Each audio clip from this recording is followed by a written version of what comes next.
Il y a quelque chose d'étrange. Très peu de gens aiment réellement le système dans lequel ils vivent, mais presque tous le défendent. Ils se plaignent en privé, ils soupirent, ils critiquent à demi-mot, puis, face aux autres, ils justifient, ils expliquent, ils excusent. Pas parce que le système est juste, pas parce qu'il fonctionne bien, mais parce qu'il est familier. Le familier rassure, même quand il fatigue, même quand il écrase. Grandir dans un système, c'est apprendre ses règles sans les questionner. On apprend ce qui est normal, ce qui est attendu, ce qui se fait. Et un jour, ces règles deviennent invisibles. Les remettre en question, ce n'est pas seulement critiquer un cadre, c'est remettre en cause des années d'efforts, de sacrifices, de décisions prises parce qu'il fallait. Alors beaucoup préfèrent penser que le problème vient d'eux. Je n'ai pas assez travaillé. Je n'ai pas fait les bons choix. Je dois m'adapter. Car admettre que le système est défaillant signifierait une chose très inconfortable. Qu'ils ont peut-être souffert pour rien.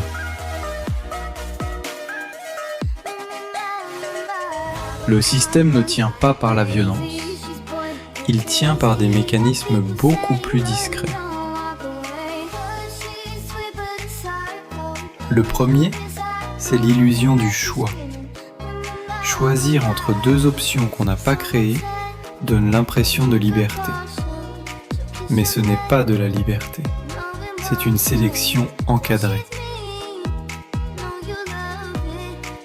Le deuxième mécanisme, c'est la peur de l'exclusion. Être en désaccord, ce n'est pas seulement avoir une opinion différente, c'est risquer d'être isolé, ignoré, mis à l'écart.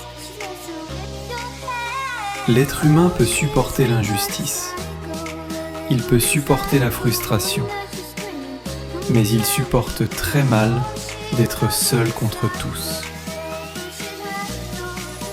Alors il ajuste son discours, il adoucit ses pensées, il se convainc. C'est là qu'intervient la rationalisation. Le cerveau explique ce qu'il n'arrive plus à changer. Pas pour corriger la situation, mais pour pouvoir continuer à avancer. Avec le temps, ce qui semblait absurde devient normal. Ce qui choquait devient banal.